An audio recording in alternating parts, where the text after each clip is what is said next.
सबको मेरा नमस्कार। मैं पूनम बाल भारती विद्यापीठ स्कूल गोहाना में हिंदी की अध्यापिका हूँ। प्यारे बच्चों, आज मैं हिंदी पाठ्य पुस्तक कक्षा चौथी का अंधेरे में रोशनी पाठ पढ़ाऊंगी। पाठ शुरू करने से पहले मैं इसके बारे में कुछ आपको बताना चाहूँगी। इसमें एक ऐसे बच्चे की कहानी दी गई है जो कि बचपन में ही अंधा हो गया था।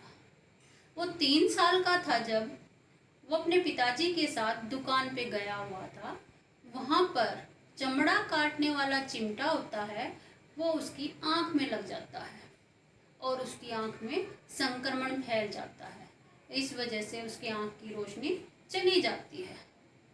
थोड़े समय बाद ही दूसरी आँख में भी संक्रमण होने की वजह से दूसरी आँख की भी रोशनी चली जाती है। इस तरह वो छोटा सा बच्चा, 3 साल का बच्चा, दृष्टिहीन हो जाता है। लेकिन दृष्टिहीन होने के बाद भी वह सीखने की उसकी क्षमता थी और चीज़ों को जो स्पर्श करके पहचानने की जो लगन थी, उसको देख करके चर्च के पादरी ने उसका दाखिला अंध विद्यालय में करवाया। वहाँ पर उसने बहुत कुछ सीखा और जो लिपि उनको पढ़ाई जाती थी अंध विद्यालय में, उसमें बहुत सारी कमियां थी। बड़ा होने के बाद उसने उन कमियों को दूर किया। चलो प्यारे बच्चों, इस पाठ को पढ़ते हैं और अधिक जानकारी प्राप्त करते हैं। प्यारे बच्चों, अब मैं पाठ शुरू करती हूँ, अंधेरे में रोशनी। तो चलो बच्चों, पाठ पढ़ें। वह सबसे अलग है, देख नहीं सकता, लेकिन कुछ नया सीखने और नया करने की चाहत उसमें हमेशा बनी रहती है। मैं बात कर रहा हूँ मेरे पड़ोसी मिस्टर साइमन के बेटे लुई ब्रेल की। जब वह 3 साल का था, तब अपने पिता के साथ उनकी दुकान पर गया। वहाँ खेलते समय चमड़ा काटने वाला चाकू उसकी आँख में घुस गया और उसकी एक आँख की रोशनी हमेशा के लिए चली गई। थोड़े ही दिनों में संक्रमण फैलने से उसकी दूसरी आँख से भी दिखना बंद हो गया। बेटा, संक्रमण एक बीमारी होती है जो फैलती है, जिससे बीमारी और बढ़ जाती है। दृष्टिहीन बालक लुई ने कभी हार नहीं मानी। वह हाथों के स्पर्श से चीज़ों को पहचानने की कोशिश करता। स्पर्श होता बेटा छूना, किसी चीज़ को छू करके पहचानना। धीरे धीरे छड़ी की सहायता से घूमने लगा। उसकी सीखने की क्षमता और पढ़ाई के प्रति लगन देखकर चर्च के पादरी ने 10 वर्ष की आयु में उसका दाखिला पेरिस के अंध विद्यालय में करवा दिया। पादरी होता बेटा, जैसे मंदिर का पुजारी होता है, वैसे चर्च में पादरी होता है। वहाँ उसे वैलेंटीन होउ नाम की लिपि पढ़ाई जाती। लिपि होती है जिन चिन्हों के द्वारा भाषा को लिखा जाता है।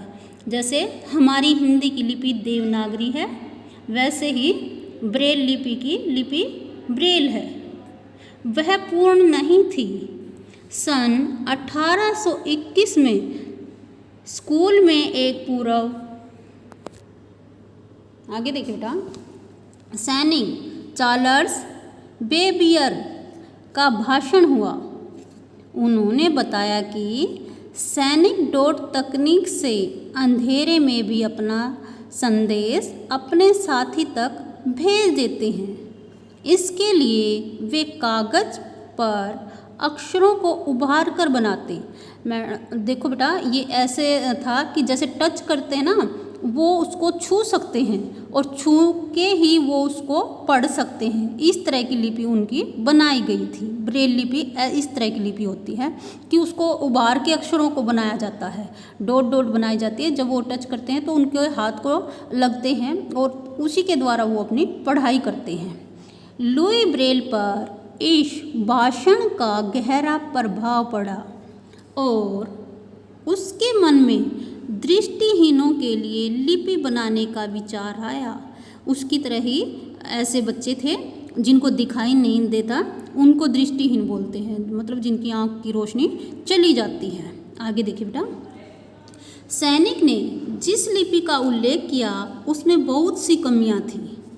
वह 12 बिंदुओं पर आधारित थी। ब्रेल ने 6 बिंदुओं पर आधारित लिपि बनाई, साथ ही डॉट तकनीक की कमियों को दूर करके 64 अक्षर और चिन्ह बनाए। अब देखिए, एक छोटा सा बच्चा पढ़ने के साथ साथ उस लिपि में जो कमियां थी उसको भी दूर करने का प्रयास करता है।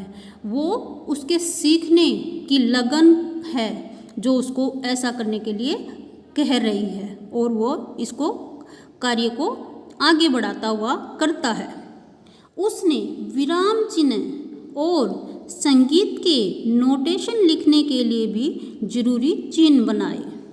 इस तरह उसने ऐसी लिपि बनाई जिससे दृष्टिहीन, जिनको दिखाई नहीं देता ना, अपने हाथों से स्पर्श कर पढ़ सकते थे। महज 15 वर्ष की आयु में उसने इतना महान काम कर दिखाया। अपनी लिपि की मदद से लुई ने दृष्टिहीनों के लिए कई किताबें लिखी। उसकी प्रतिभा को देखकर सभी दंग रह जाते थे। उसकी लिपि ब्रेल लिपि के नाम से प्रसिद्ध हुई। यह लिपि दृष्टिहीनों के लिए वरदान साबित हुई। वरदान बेटा इसलिए साबित हुई क्योंकि वो भी साधारण व्यक्ति की तरह अपना जीवन व्यापन कर सकते थे, अपने पैरों पर खड़े हो सकते थे। अब बेटा हम पाठ में आए हुए शब्दार्थ पढ़ेंगे जो इस तरह से हैं। पहला है बेटा चमड़ा। चमड़े का अर्थ है पशुओं की खाल से बना कपड़ा। वाक्य में प्रयोग, दादाजी चमड़े की पोशाक पहनने को मना करते हैं। संक्रमण, बीमारी का फैलना। मरीज की लापरवाही से संक्रमण फैल गया। आगे देखिए, दृष्टिहीन।